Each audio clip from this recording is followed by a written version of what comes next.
귀한 찬양으로 우리 하나님께 영광을 올려드린 시온성가대 아주 감사를 드립니다. 큰 은혜가 되었습니다. 이렇게 은혜로운 찬양을 우리가 들으면 우리의 마음 문이 열리고 하나님의 말씀을 받을 준비가 잘 되지요. 참 귀한 그러한 찬양이었습니다. 여러분 다시 한번 박수로 크게 영광 돌려주시면 고맙겠습니다. 고맙습니다. 할렐루야. 하나님은 틀림없는 분이십니다. 약속하신 것을 반드시 이루는 분이기도 하십니다. 그 하나님이 오늘 우리를 부르시고 하나님께서 약속하신 그 복을, 그 은혜를 여러분들에게 부어주시기를 간절히 원하십니다. 하나님이 내려주시는 그 은혜와 복이 어디 막힘없이 여러분 모두에게 당도할 수 있기를 간절히 바랍니다. 제가 참 오래전에 저 LA에서 샌프란시스코에 이제 비행기를 타고 이제 간 적이 있었습니다. 그런데 그날 LA에서 비행기를 기다리는데 1시간이 넘게 연착이 되는 것이었습니다. 비행기가 오늘 늦네 이런 마음이 들었지만 LA에서 샌프란시스코는 매우 가까운 거리였기 때문에 그저 비행기를 타기만 하면은 금방 당도할 것이다 라고 하는 그런 생각을 가졌습니다. 그런데 비행기가 이륙을 하고 정말 샌프란시스코까지는 얼마 안 되어서 그 비행장 상공에 당도를 했습니다. 그런데 비행기가 도무지 착륙하지를 못하는 것이었습니다. 공중에서 계속 빙빙 맴돌면서 선회만 하는 것이었지요. 알고 보니까 그 1시간 남짓 늦게 출발하는 바람에 샌프란시스코 공항에 트래픽이 걸리고 만 겁니다. 그러니까 활주로가 꽉 차가지고 결국은 내릴 그러한 그 순간 내릴 틈을 찾지를 못했던 거지요. 그렇게 한참 동안을 공중에서 선회하던 비행기가 드디어 공항에 착륙을 했습니다. 이게 샌프란시스코 공항인지 저는 알았어요. 그런데 창밖을 보니까 그곳은 샌프란시스코가 아니고 그 인근에 있는 산호세 공항이었습니다. 그래서 우리를 산호세 공항에다 내려주려고 그러나? 그러면 내가 어떻게 찾아가야 되지? 막 이런 걱정이 되더라고요. 그런데 참 이상한 게 이 비행기가 지상을 한참 달리더라고요. 마치 버스를 타고 가는 것처럼 엄청나게 갔어요. 한참을 가더니 허허벌판 비슷한 곳에 비행기가 우뚝 멈춰 섰습니다. 알고 봤더니 짧은 비행 스케줄에 맞춰가지고 항공료를 조금밖에 넣지 않아가지고 그만 이 이륙했던 비행기가 공중에서 너무 오랫동안 머무는 바람에 이 연료가 다 떨어져 가지고 이 급유를 하기 위해서 이 비상 착륙을 산호세 공항에 했던 겁니다. 결국 산호세에서 기름을 채운 비행기는 다시 이륙을 했고 그리고 샌프란시스코 공항에 바로 착륙을 했습니다. 조금 과장을 하자면은 그 두 공항 사이가 어느 정도냐? 김포공항하고 인천공항 정도의 그런 차이밖에 나지 않는 그런 짧은 거리였는데 거기를 이륙했다가 거기를 착륙했다가 이 일을 반복을 했던 것이지요. 이렇게 우여곡절 끝에 샌프란시스코 공항에 도착을 해보니까 예정된 시간보다 무려 3시간 30분이나 늦어버리고 말았습니다. 정말 지독한 연착이었지요. 그런데 그날 저는 그 비행기 안에서 그 짜증나는 그런 그 비행 속에서 굉장히 깊은 인상을 받았습니다. 그 기내에 있던 그런 승객들 대부분은 아마 미국인들이었을 거라고 이렇게 생각을 하는데 그분들을 보고 사실은 제가 지금 깜짝 놀랐어요. 왜냐하면은 그 3시간 반 연착을 하는 동안에 단 한 사람도 그리고 단 한마디도 불평의 소리가 나오지를 않았다라고 하는 거죠. 항공사에서 서비스를 했는데요. 여러분 어떤 서비스를 했는지 아십니까? 승무원들이 이렇게 연착을 하니까요. 시커먼 대형 비닐봉투를 들고서 이제 복도를 쭉 다니면서 마치 배급을 주는 것처럼 에너지바 하나씩을 승객들에게 나눠주는 것이었습니다. 그런데 승객들은 그거 그냥 덤덤하게 받아가지고 어떤 사람은 까먹고 어떤 사람은 이제 그냥 가방에다 놓고 그렇게 하면서 조용히 자기 자리를 지켰습니다. 그리고 마침내 목적지에 도착을 하게 되자 다들 평안한 얼굴로 각자의 짐을 챙겨 들고 발걸음을 옮기는 것을 보았습니다. 그날 제 마음속에 여러 가지 생각이 들었지요. 만약에 이 비행기가 한국에서 한국 사람들을 태우고 이와 같은 일이 생겼다라고 하면은 어땠을까라고 하는 마음이 들었습니다. 아마 난리가 났겠지요. 승무원들 부르고 항의를 하고 책임자가 어디에 있냐고 이러면서 기내가 정말 혼란스러웠지 않았을까, 이런 생각을 했습니다. 그런데 그 비행기에 타고 있던 승객들은 그러려니 하고 여상하게 그냥 넘어간 것이지요. 여러분, 우리는 정말 빨리빨리에 익숙합니다. 그렇죠? 그래서 식당에서도 빨리빨리, 차를 몰을 때도 빨리빨리, 이런 그 모습이 아주 일상이 되었는데, 그런데 우리가 신앙생활을 할 때에도 이 빨리빨리가 묻어나는 것을 종종 보게 됩니다. 내가 기도했으면은 비행기가 직항으로 바로 도착하는 것처럼 당장 응답을 받아야 된다, 이렇게 생각을 하지요. 또 하나님이 내 스케줄대로 움직여주지 않으시면은, 아니 내 인생이 이렇게 언제까지 공중에서 빙빙빙 손해를 해야 되는 겁니까? 분통을 터뜨리고 하나님께 거세게 항의할지도 모르겠다 하는 이런 생각을 갖기도 합니다. 여러분, 오늘 본문 말씀 사도행전 1장을 보게 되면은 제자들의 이와 같은 조급함이 잘 나타나 있습니다. 여러분, 상황이 어떤 상황입니까? 예수님께서 승천하시기 직전입니다. 그런 예수님에게 제자들이 이렇게 물어요. 6절입니다. 주께서 이스라엘 나라를 회복하심이 이때니까. 여러분, 이 말의 의미가 뭐겠습니까? 주님, 로마의 압제를 뒤집어 엎고 우리가 승리하는 때가 바로 지금입니까? 이렇게 묻고 있는 거지요. 여러분, 제자들의 관심은요, 지금 어디에 집중되어 있느냐 하면은 자신들이 정해 놓은 시간표에 집중이 되어 있는 것입니다. 도대체 우리가 생각하고 있는 이 시간, 그때는 언제나 오는 겁니까? 라고 하는 이런 마음이 가득했던 거예요. 그래서 제자들은 불안과 조급함에 빠져 있는 것입니다. 여러분, 사실 오늘 제자들의 이와 같은 질문 속에는 자신들이 지금 짜놓은 시간표 안에 하나님, 이 안으로 들어오셔야 되는 거 아닙니까? 점잖게 표현하는 거고, 하나님, 이 시간 보세요. 하나님, 이 시간 아시죠? 하나님을 그 시간 안으로 억지로 밀어넣으려고 하는 이와 같은 마음이 제자들에게는 있었다라고 하는 것입니다.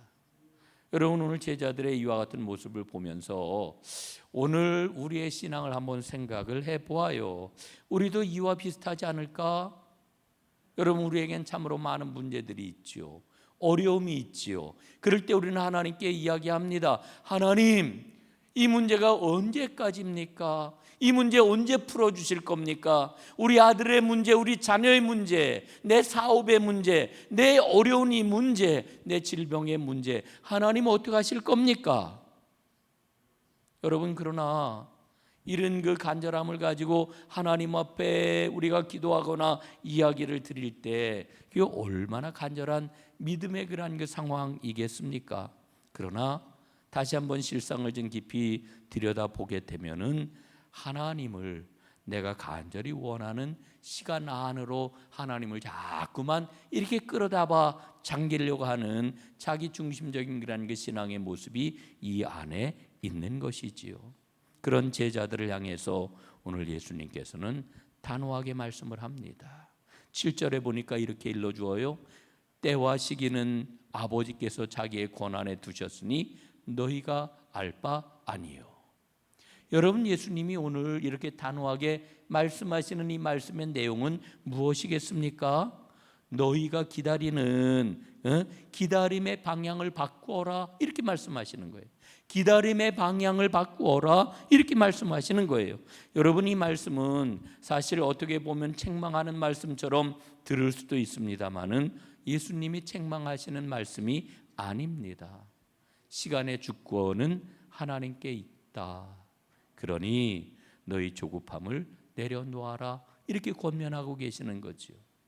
여러분, 내가 하나님의 때를 정할 수 있습니까? 내가 하나님의 그런 그 섭리의 시간을 우리가 규정을 할 수가 있겠습니까? 아닙니다. 하나님은 하나님의 가장 완벽한 그때에 임하실 것입니다. 그걸 신뢰하고 하나님께 모든 것을 맡기는 것, 그래서 그 맡기고 묵묵하게 주님과 동행하는 것, 이게 바로 참된 믿음이라고 하는 것을 우리에게 일러주고 있는 거지요. 여러분, 우리의 믿음은요, 우리의 믿음은 크로노스에서 카이로스로 가는 겁니다. 여러분, 우리가 매일같이 일상에서 맛보는 그 시간 속에 하나님의 때 카이로스를 붙잡는 것, 이게 바로 진정한 신앙이에요. 그런데 우리는 신앙의 이름으로 하나님의 카이로스를 나의 크로노스로 끌어오려고 할 때가 얼마나 많은지 몰라요. 사랑하는 여러분, 하나님의 때를 신뢰하고 하나님께 모든 것을 맡기는 하나님의 사람들이 꼭 되시기를 간절히 바랍니다. 오늘 예수님이 말씀하시잖아요. 시간은 내게 속한 것이다. 그러니 너희의 생각을 내려놓아라. 이렇게 명령을 하시는 거지요. 그리고는 예수님께서 마침내 가장 위대한 약속을 우리에게 주고 계십니다. 바로 오늘 8절 말씀입니다. 우리 8절 말씀 함께 읽어보겠습니다. 시작. 오직 성령이 너희에게 임하시면 너희가 권능을 받고 예루살렘과 온 유대와 사마리아와 땅끝까지 이르러 내 증인이 되리라. 아멘, 아멘. 자, 여러분, 오늘 예수님께서는 오직 성령이 너희에게 임하시면 권능을 받을 것이다. 그래서 너희가 증인이 될 것이다. 이렇게 말씀을 하셔요. 여러분, 성령을 주시겠다라고 하는 약속, 그래서 그 성령으로 말미암아 증인이 될 것이다라고 하는 이와 같은 약속을 하시고 예수님께서는 구름에 쌓여 하늘로 승천하시는 거지요. 오늘 이 승천 장면을 좀 생각을 해봅니다. 여러분, 예수님의 제자들은 예수님이 십자가에 죽으셨다가 부활하신 것을 목격한 사람들이에요. 부활하신 주님을 만난 사람들이에요. 그렇지만 부활을 목격했지만 예수님이 승천하실 때에 얼마나 놀랐을까, 얼마나 두려웠을까 생각을 합니다. 주님이 올라가시고 텅 빈 하늘을 쳐다보고 있는데 제자들을 향하여 두 천사가 나타났습니다. 그리고는 이렇게 말씀을 합니다. 어찌하여 하늘을 쳐다보느냐? 하늘로 올려지신 예수는 가심을 본 그대로 다시 오시리라 말씀을 해주고 있습니다. 여러분, 이제 제자들은 이 땅 위에 남겨졌습니다. 이 땅 위에 남겨졌어요. 예수님은 승천하셨습니다. 이제 제자들은 이 땅 위에 남겨졌는데 제자들이 살아갈 그런 그 삶의 자리가 어떻습니까?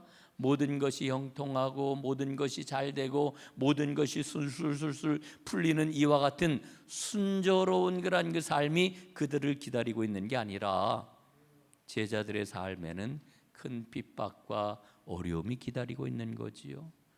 그 거친 세상을 통과해야만 하는 겁니다. 여러분, 이제 기나긴 기다림의 시간, 그 기다림의 깜깜한 터널을 통과해야 되는데 이 터널을 제자들이 어떤 힘을 가지고 통과할 수 있을까요? 여러분, 어떻게 통과할 수 있을까요? 여러분, 우리는 때때로 살아가면서 마치 공중을 선회하는 그런 그 비행기처럼 얼마나 지루하고 힘들고 어렵고 그런 시간을 보내야 되는지 모릅니다. 여러분, 그때에 항공료를 급유받아 가지고 다시금 목적지를 향해서 나아갔던 것처럼 여러분, 우리도 이 기다림의 시간을 잘 통과하기 위해서는 여러분, 우리에게는 성령의 충만함이 필요한 것입니다. 그래서 오늘 예수님께서는 말씀을 하시기를 오직 성령이 너희에게 임하시면 이렇게 말씀을 해주고 있는 겁니다. 성령이 너희에게 임하시면. 사랑하는 여러분, 오늘 말씀을 보게 될 것 같으면은 바로 성령이 우리에게 꼭 필요하다 이렇게 일러주고 있는 거지요. 근데 오늘 말씀을 주시면서 예수님께서 성령이 너희에게 임하시면 권능을 받고 그랬어요. 이 성령의 권능에 대해서 많은 사람들이 어떻게 생각을 합니까? 성령의 권능은 그저 손을 얹고 기도하면 병이 낫는 그와 같은 권능이야. 성령의 권능은 놀라운 이적을 행하는 이와 같은 그러한 그 권능이야. 이렇게 많은 사람들이 생각을 해요. 여러분 정말 그럴까요? 정말 그런 겁니까? 여러분 그렇게 생각하고 있는 그 성령의 권능은 권능이 맞지만 여러분 그건 부수적인 권능이에요. 성령이 우리에게 주시는 가장 기본적인 권능이 있는데 그 권능이 뭐냐? 우리에게 기본적으로 하나님의 백성들이, 예수를 믿는 사람들이 이 땅에서 살아가는 삶의 모습은 핍박일 수밖에 없어요. 어려움의 시기일 수밖에 없어요. 또한 그 기다림이 특정이 되지 않았기 때문에 인내해야만 되는 그런 시간일 수밖에 없어요. 바로 그 기다림의 시간을 이겨낼 수 있도록 힘을 주시는 것, 이게 바로 성령께서 우리에게 주시는 권능입니다. 첫 번째 권능이요, 가장 중요한 권능이요, 가장 강력한 권능이라고 이렇게 이야기를 할 수가 있는 거지요. 그러니까 하나님의 시간을 끝까지 견뎌내는 인내의 권능이 바로 성령께서 우리에게 주시는 권능이라 하는 말씀입니다. 사랑하는 여러분, 이 권능을 우리 주님께서 우리 모두에게 주셨어요. 이 권능을 오늘도 충만하게 주기를 원하셔요. 여러분 어떤 기적을 행하는 게 중요한 게 아니고 매일매일을 이겨내는 이와 같은 힘이 우리에게 필요하다라고 하는 것이지요. 여러분 오직 성령인 너희에게 임하시면이라고 이렇게 말씀하는 것을 마음에 잘 새겨보세요. 여러분 이 말은 거꾸로 이야기를 하면 성령이 임하셔야만 권능 있는 삶, 인내하는 삶, 증언하는 삶을 살 수 있다, 이렇게 일러주고 있는 거죠. 거꾸로 우리가 성령을 이제 경험하지 못하면, 혹은 성령이 우리에게 임하시지 아니하면 우리는 인내할 수 없고 견딜 수 없고 증인의 삶을 살 수가 없다, 이렇게 이야기할 수가 있는 겁니다. 성령 충만하시기를 바랍니다. 오직 성령이 여러분에게 임하시기를 간절히 바랍니다. 저는 저를 이렇게 가만히 들여다보면은요, 엄청나게 조급해하는 사람이에요. 예? 저에게 조급함이 많아요. 여러분들은 어떠신지 모르겠습니다. 아마 이 자리에 계신 분들도 저처럼 이 조급함을 가지고 살아가는 분들이 꽤 많으시리라 생각을 합니다. 여러분, 이 조급함을 이길 수 있는 길이 뭘까? 수련한다고 되지 않아요. 공부한다고 되지 않아요. 성령님이 우리에게 오셔야 됩니다. 예? 오직 성령인 너희에게 임하시면 권능을 받고 그 권능으로만 조급함을 이길 수 있어요. 예? 그래야 조급함을 이기고 주님이 기뻐하시는 삶을 살 수가 있어요. 여러분 옆에 계신 분이 보이시나요? 보이세요? 그럼요. 두 눈 멀쩡히 뜨고 있는데 안 보일까요? 아니 진짜 보이시냐고요. 내 옆에 앉아있는 권사님이 보이고 내 옆에 앉아있는, 내 앞에 앉아있는 속장님이 보이셔요? 그분이 나에게 어떤 존재입니까? 여러분 성령이 나에게 임하면 권능을 받게 되고 옆에 있는 사람이 보여요. 그래서 그 옆에 있는 사람 손을 잡게 돼요. 그리고 아픔이 무엇인지, 기쁨이 무엇인지, 문제가 무엇인지, 두려움이 무엇인지 함께 껴안고 그 문제를 놓고 함께 기도하고 함께 손붙잡을 수가 있게 되는 거예요. 여러분, 내가 나의 조급함에 사로잡혀 있으면은요, 옆에 사람이 어떤 문제가 있는지, 어떤 아픔이 있는지, 어떻게 살아가는지 매일 얼굴을 봐도 전혀 보이지 않습니다. 전혀 보이지 않아요. 오직 성령이 너희에게 임하시면 권능을 받고, 성령이 임하셔야 돼요. 성령이. 그래야 우리는 주님께서 주신 생명의 사명을 감당할 수가 있게 되는 것이지요. 그래서 이 하나님께서 나에게 성령을 주시는구나, 예?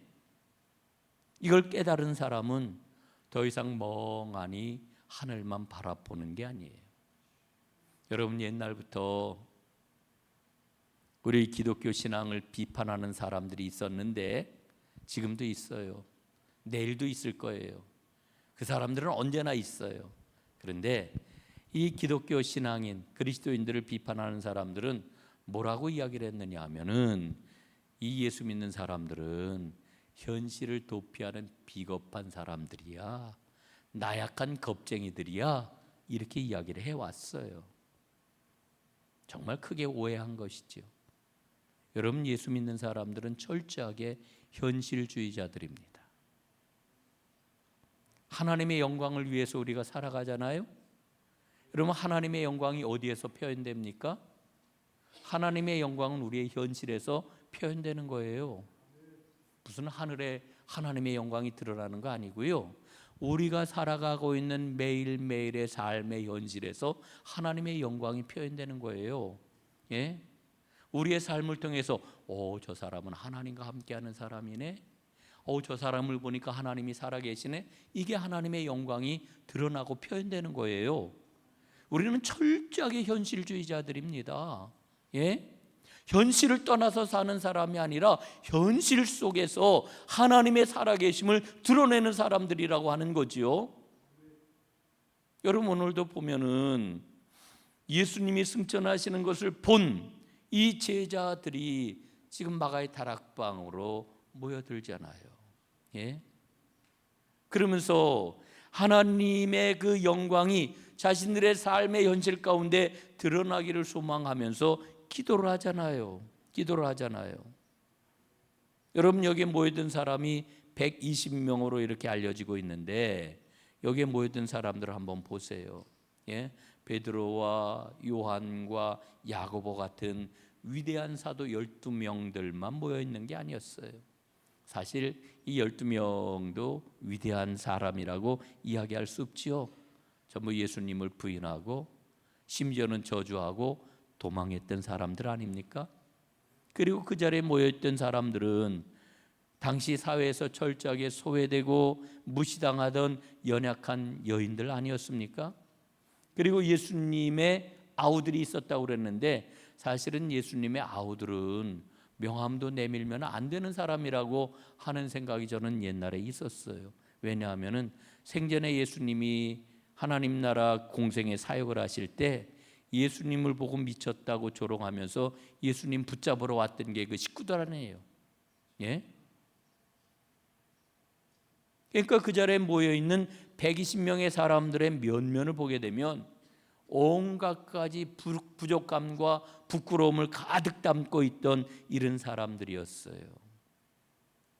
그 안을 깊숙이 들여다보면은요, 온갖 상처가 가득한 그런 사람들이었던 것이지요. 그런데 이들이 마음을 같이하여 오로지 기도하는 일에 힘썼더라 그랬습니다. 여러분, 오늘 저는 오로지 마음을 같이하고 기도에 힘썼다라고 하는 데서 교회 탄생, 하나님께서 만들어 놓으신 거룩한 교회가 탄생하는 비밀이 여기에 있구나라고 하는 생각을 저는 가져요.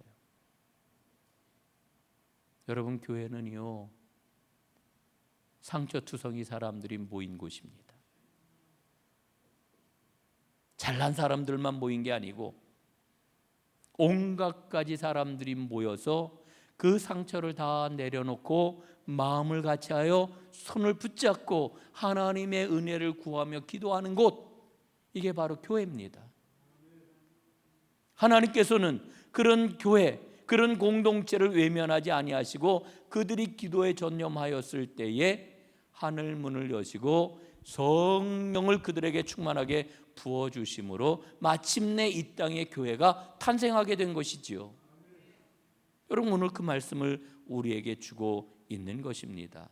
사랑하는 여러분, 정말로 하나님의 때를 기다리는 그리스도인들이 취할 수 있는 가장 적극적인 행동, 그건 바로 기도입니다.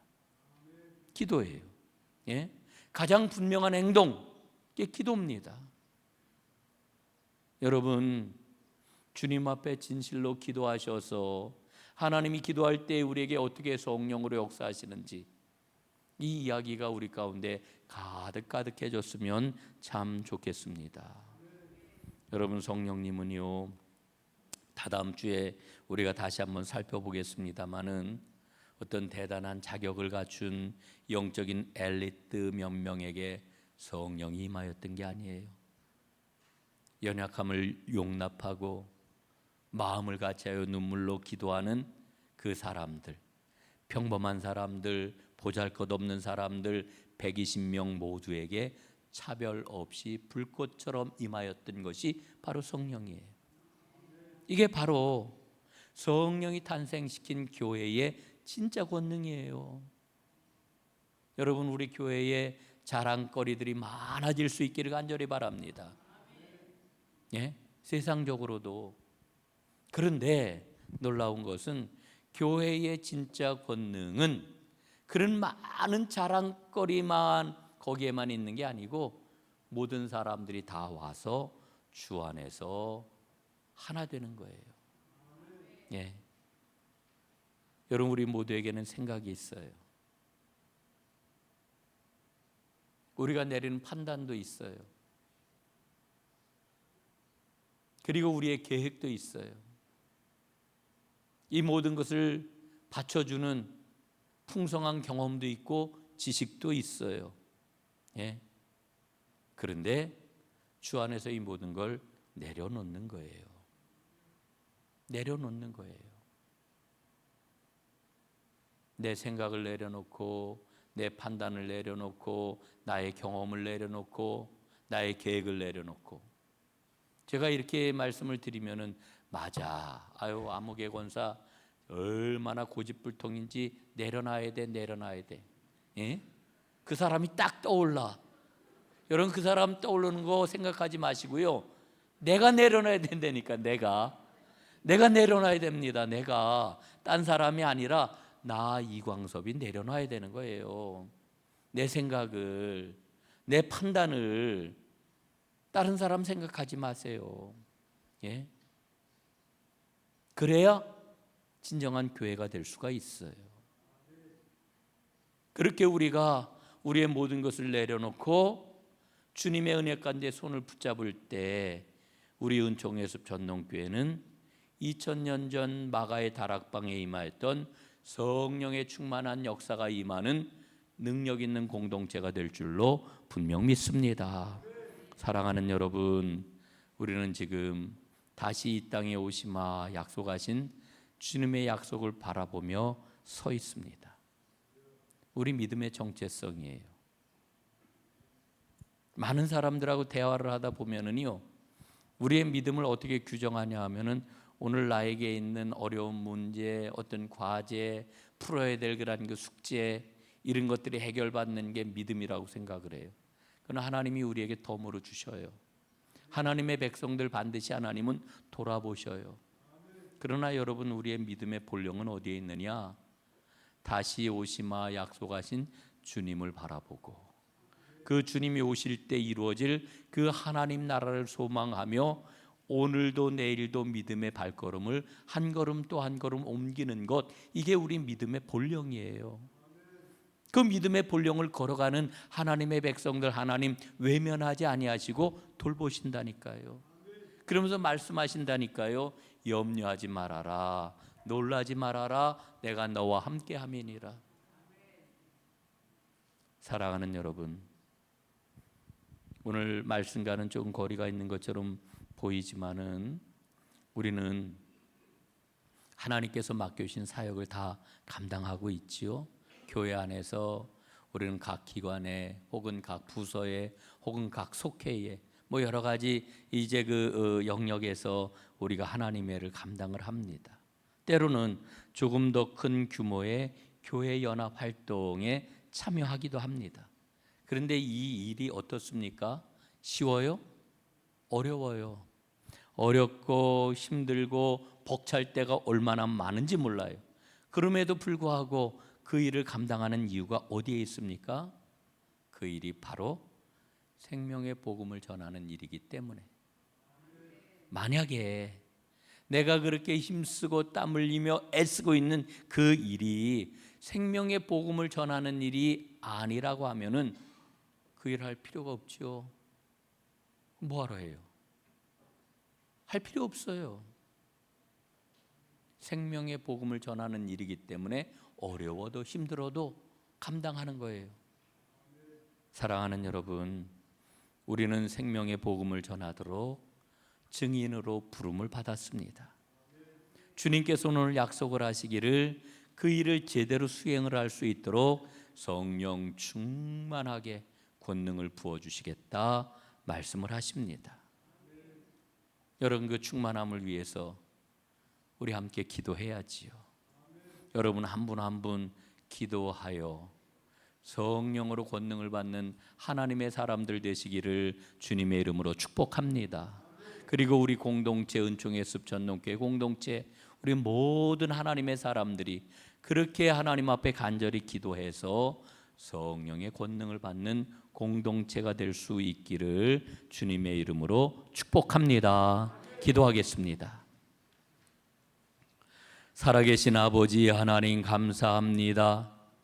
마침내 우리 주님께서 임하실 그 날을 소망하며 땅끝까지 주의 복음을 들고 나아가는 하나님의 사람들이 모두 다 되게 하여 주옵소서.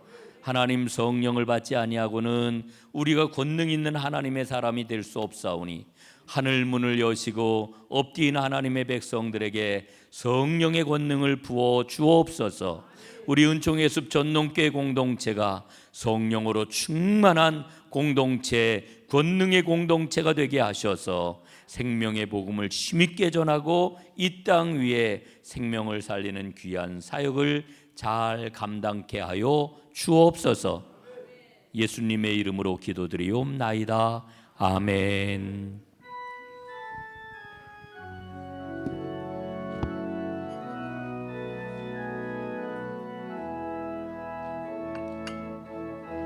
주는 평화 막힌 담을 모두 오셨네. 주는 평화 우리의 평화. 주는 평화 막힌 담을 모두 오셨네. 주는 평화 우리의 평화. 염려 다 맡기라. 주가 돌보시니. 주는 평화 우리의 평화. 염려 다 맡기라. 주가 돌보시니. 주는 평화 우리의 평화.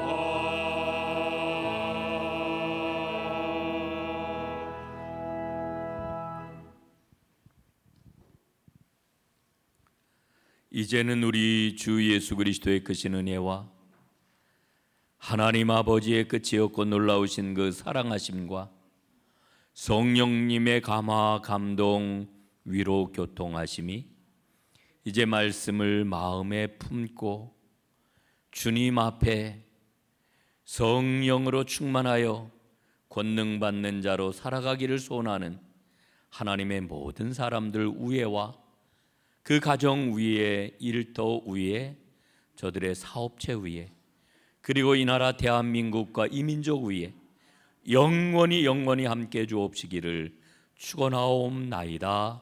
아멘.